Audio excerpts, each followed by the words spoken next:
ఓ పెళ్లిలో జరిగిన ఫన్నీ ఘటనకు సంబంధించిన వీడియో సోషల్ నెట్వర్క్ లో తెగ వైరల్ గా మారింది. నూతన వధూవరులు వేదికపై పూలదండలు మార్చుకొని అందరి సమక్షంలో స్వీట్లు తింటున్నారు. ముందుగా వధువు వరుడికి రసగుల్లా తినిపిస్తుంది. అప్పుడు రసగుల్లా తీసుకున్న వరుడు వధువుకు తినిపించే ప్రయత్నం చేస్తాడు.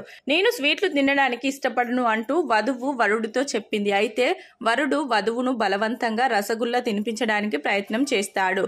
వరుడు బలవంతంగా మిఠాయి తినిపించినప్పుడు వధువు అకస్మాత్తుగా కోపంగా తను పట్టుకున్న మిఠాయి ప్లేట్ను నేలపైకి విసిరికొట్టి వరుడిని తోసేస్తుంది. అలాగే తను స్టేజ్ నుంచి కిందికి పడిపోతాడు. అంతటితో ఆగకుండా కోపంతో వరుడిపైకి దూసుకెళ్లి నాకు స్వీట్లు ఇష్టం లేదని చెప్తే వాటిని తినిపిస్తావా అంటూ ఆమె వరుడిని తిడుతూ తనని తంతుంది. ఆమె వరుడిపై ఉమ్మివేసి అవమానించింది. అంతేకాకుండా పదే పదే వరుడిని తంతుంది.